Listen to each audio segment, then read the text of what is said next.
Welcome to new lesson.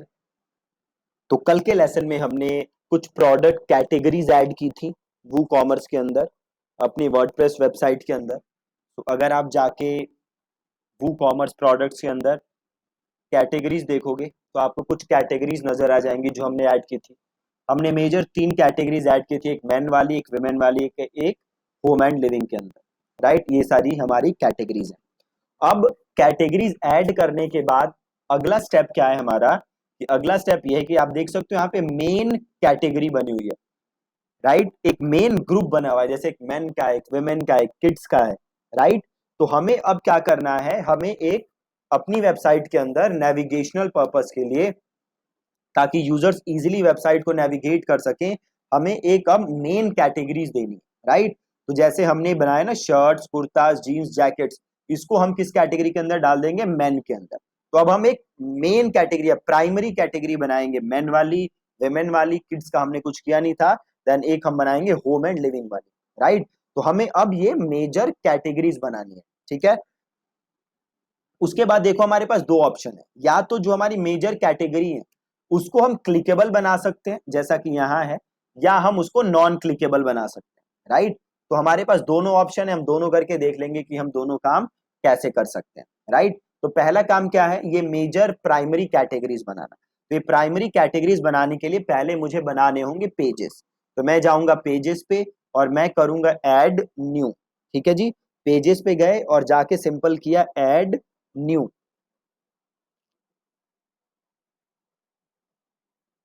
और यहां पे मैंने लिख दिया मेन, और इसको कर दिया मैंने पब्लिश। ठीक है, सिंपल। और देन मैंने किया अगेन ऐड न्यू,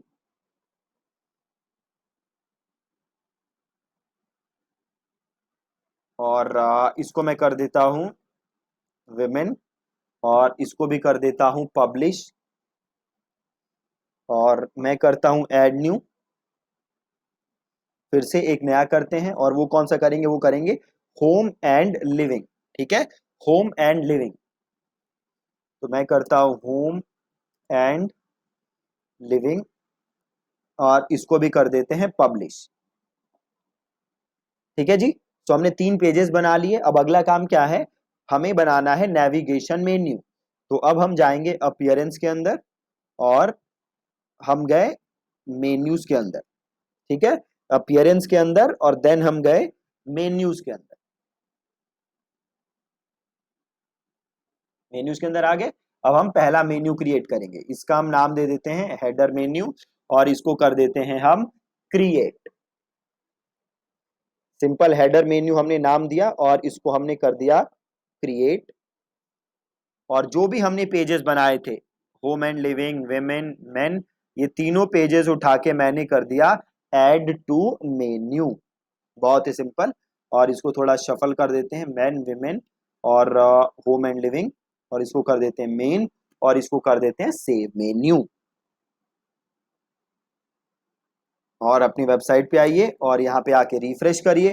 अब देखिए आ गया man, women, home and living, और ये कार्ट वाला बटन आ गया। अगर हम ऐड टू कार्ट, क्योंकि हमने अब वू कॉमर्स इंस्टॉल कर लिया है, ये ई कॉमर्स वेबसाइट बन चुकी है, तो ये कार्ट वाला ऑप्शन हमारी वेबसाइट के अंदर आ गया। राइट, अब अगला ऑप्शन क्या है, ऑप्शन नहीं, अगला काम क्या है हमारा, कि जो हमने कैटेगरीज बनाई थी, राइट, याद है आपको। अगर मैं यहाँ पे जाऊं वू कॉमर्स प्रोडक्ट्स के अंदर, और या मैं कैटेगरीज को अगर ओपन करूं, तो हमने अलग अलग टाइप की कैटेगरीज बनाई थी।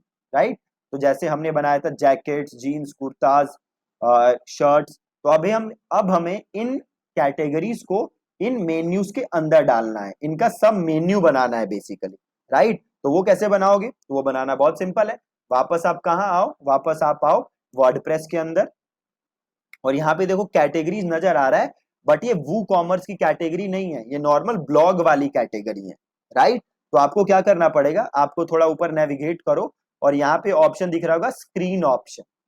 स्क्रीन ऑप्शन, तो स्क्रीन ऑप्शन को क्लिक करो, और देखो यहाँ पे ऑप्शन आ रहा है प्रोडक्ट कैटेगरीज, आ रहा है ना, प्रोडक्ट कैटेगरीज। तो इसको कर लो अनेबल, और टैग को अनेबल कर लो, और प्रोडक्ट टैग को भी अनेबल कर लो, है ना, इन तीनों को अनेबल कर दो।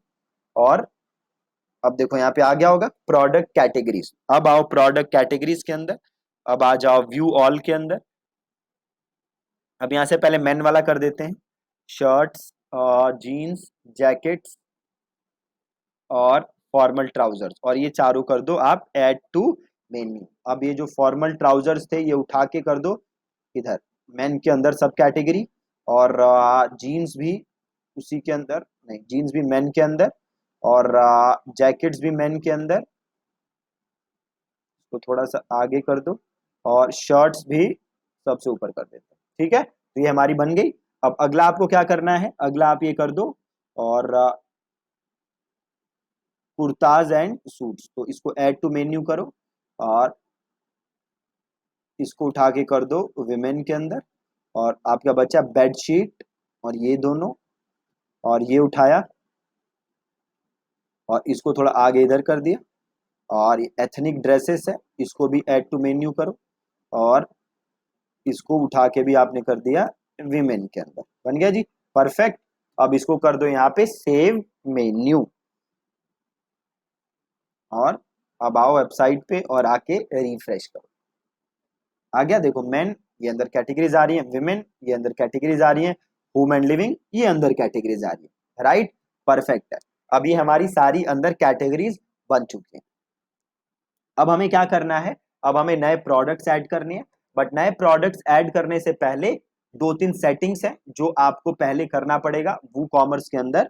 वो सेटिंग्स क्या क्या हैं, तो देखो आप वू कॉमर्स के अंदर जाओगे तो यहाँ पे सेटिंग्स का ऑप्शन है ना, तो इस सेटिंग्स को क्लिक करो,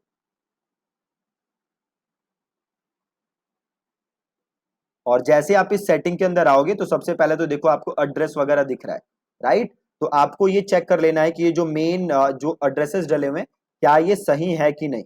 अगर आप इन एड्रेसेस को चेंज करना चाहते हो, ये एड्रेसेस हमने तब डाले थे जब हम सेटअप कर रहे थे, तो अगर आप इनको चेंज करना चाहते हो तो आप इसे चेंज कर सकते हो, कोई प्रॉब्लम की बात नहीं है ना। तो क्या लोकेशन, अब देखो यहाँ पे एक सेलिंग लोकेशन है, सेलिंग लोकेशन इज आप किस किस कंट्री में बेच रहे हो, ठीक है, आप किस किस कंट्री के अंदर बेच रहे हो। तो अभी हमारा देखो सेल टू ऑल कंट्रीज है, आप चाहो तो सेलेक्ट कर सकते हो कि भैया हम बस इस कंट्री में बेचेंगे, इसके अलावा और किसी कंट्री में नहीं बेचेंगे। तो अगर आप वो डाल दोगे कि भैया हम इस कंट्री में ही बेचेंगे, तो वो बाकी कंट्रीज के अंदर जब भी कोई प्रोडक्ट खरीदने की कोशिश करेगा तो वो खरीद नहीं पाएगा। शिपिंग लोकेशन, आप कहाँ कहाँ शिप करते हो, है ना, वो यहाँ से आप सेलेक्ट कर सकते हो।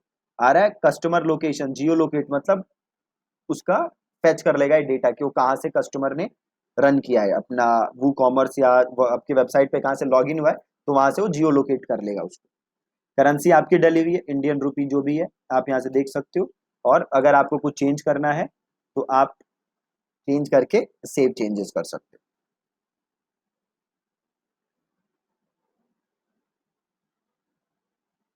ठीक है जी, ये हो गया।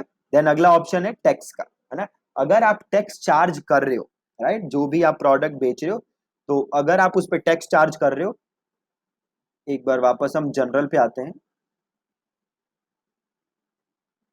देखो यहाँ पे अनेबल टैक्स का ऑप्शन है ना, तो मेक श्योर कि आपने ये टैक्स अनेबल किया हुआ है, ठीक है, और अगर आप कूपन यूज करोगे तो यहाँ से कूपन भी आपको अनेबल कर देना है, ठीक है।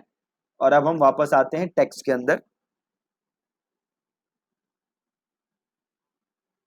अब देखो यहाँ पे दो ऑप्शन दे रहा है कि क्या आप जो प्राइस है वो इंक्लूसिव ऑफ टैक्स रखोगे या प्राइस टैक्स के बिना रखोगे, मतलब आप जस्ट प्राइस लिख दोगे और वो कॉमर्स अपने आप टैक्स कैलकुलेट कर लेगा, राइट। देन ये पूछ रहा है कि जो टैक्स है वो किस चीज के बेसिस पे कैलकुलेट होगा, शिपिंग एड्रेस जो डालेगा यूजर उसके बेस पे कैलकुलेट होगा, या बिलिंग एड्रेस पे, या शॉप बेस एड्रेस, राइट, किस चीज पे कैलकुलेट होगा, तो ये शिपिंग एड्रेस हम रहने देते हैं।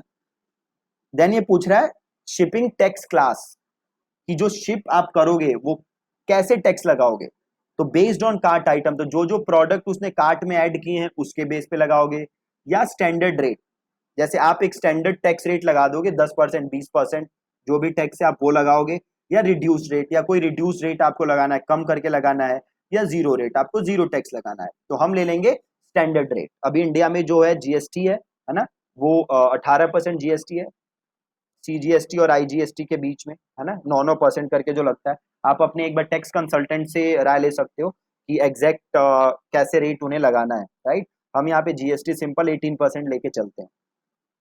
तो मैं यहाँ पे स्टैंडर्ड ले लेता हूँ, ठीक है। देन ये पूछ रहा है कि प्राइजेस को कैसे दिखाना है, टैक्स के बिना दिखाना है या इंक्लूडिंग टैक्स दिखाना है। तो मैं यहाँ पे एक्सक्लूडिंग टैक्स ले लेता हूँ और display prices during cart and checkout.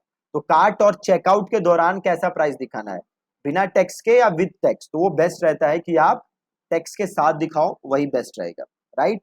और इसको आप कर दो यहाँ से सेव चेंजेस। मैंने पूछा डिस्प्ले टैक्स कैसे दिखाना है, आइटम वाइज दिखाना है या एज अ सिंगल टोटल दिखाना है। तो इसको आप कर दो सिंगल टोटल, राइट, कि जो भी टोटल प्राइस है उसका एक टैक्स बन के आ जाएगा।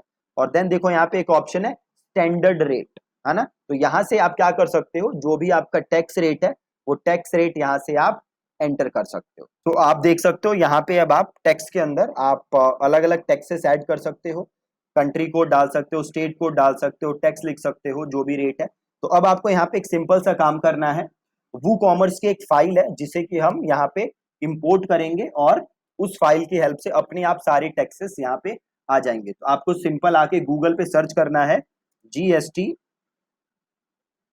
वू commerce tax rate CSV file, ठीक है। आप सिंपल ये सर्च मार दो और आपको यहाँ से वो फाइल मिल जाएगी। जैसे ये सबसे ऊपर लिंक आ रहा है, मैं लिंक नीचे डाल दूंगा तो आप ये वहां से ले सकते हो। तो यहाँ से मैं ये फाइल डाउनलोड कर लेता हूँ, राइट। ये एक्सेल फाइल डाउनलोड हो चुकी है, मैं इसका लिंक दे दूंगा आपको, तो आप वहां से ये फाइल यूज कर सकते हो। तो अब यहाँ पे ऑप्शन आ गया इंसर्ट रो, है ना, और यहाँ पे देखो ऑप्शन है इंपोर्ट CSV। तो मैं सिंपल क्लिक करता हूँ इंपोर्ट CSV और इसको मैं यहाँ से लीव करता हूँ। और ये कह रहा है फाइल चूज करने के लिए, तो मैं यहाँ से फाइल चूज करता हूँ और मैं सिंपल जाता हूँ डाउनलोड के अंदर और यहाँ से मैं ये यहाँ पे डाल देता हूँ सिंपल, और अपलोड फाइल एंड इंपोर्ट, ठीक है। आ गया यहाँ पे आके देख लो व्यू टैक्स रेट, ठीक है जी। अब अगर आप स्टैंडर्ड रेट्स पे आओगे तो देखो यहाँ पे आ रहा है, और ये जो कंपाउंड है इसको आपको अनचेक कर देना है, राइट। इसको आपको चेक नहीं रखना, इसको आपको अनचेक कर देना है और आपको नीचे आना है और आपको सिंपल कर देना है सेव चेंजेस, राइट। अब यहाँ देखो आप अलग अलग GST रेट लिखे हुए हैं, 12%, 6%, है ना। स्टेट कोड वाइज रेट लिखे हुए हैं। तो अगर रेट चेंज करना है, अगर रेट है 18%, तो आप यहाँ पे इस रेट को चेंज करके 18 कर सकते हो, है ना। अभी यहाँ पे 12 लिखा हुआ है, तो ये रेट्स को आप अपने हिसाब से चेंज कर सकते हो। अगर आपको 18 करना है तो आप इसको 18 कर दो, राइट। तो आप यहाँ से सिंपल जाके रेट्स यहाँ से चेंज कर सकते हो और यहाँ से आप इसको कर दो सेव चेंजेस। एक बार आप अपने टैक्स कंसल्टेंट से राय ले लेना कि क्या टैक्स रेट्स हैं जो भी आप प्रोडक्ट बेच रहे हो। और ये जो फाइल है इसका लिंक मैं इसी वीडियो के नीचे डाल दूंगा, तो आप वहां से इस फाइल को डाउनलोड कर सकते हो।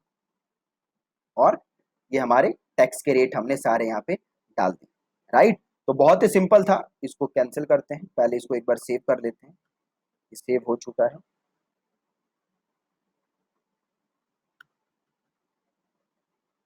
हाँ सेव हो चुका है। एक सेकंड यहाँ पे हम रुकते हैं ताकि ये डिस्कार्ड ना हो जाए। नॉट श्योर, ये बार बार एक बार इसको लीव ही करके देखते हैं क्या होता है। अगर हट गया तो हमें दोबारा डालना पड़ेगा। तो एक बार वापस जाते हैं टेक्स्ट के अंदर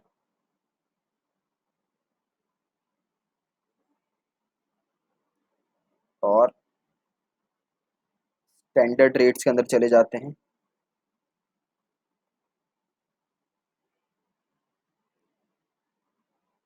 हाँ ये रेट यहाँ से चेंज नहीं हुए थे, ठीक है। तो आप वहां से अगेन रेट्स को चेंज कर सकते हो,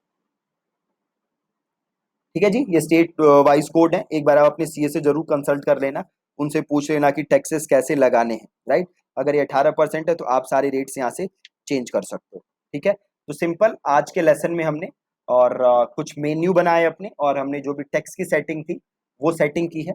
अब कल के लेसन से हम अपने प्रोडक्ट डालना स्टार्ट करेंगे वेबसाइट के ऊपर, देन हम देखेंगे कि वो प्रोडक्ट कैसे हमारे दिखने स्टार्ट हो रहे हैं। प्लस हम वेबसाइट को अपने हिसाब से कस्टमाइज भी करेंगे, ठीक है। प्लस ये जो शिपिंग की सेटिंग है हम वो शिपिंग की सेटिंग भी कर लेंगे, जो भी हम शिपिंग रेट चार्ज कर रहे हैं, ठीक है जी। Thank you so much for watching this lesson.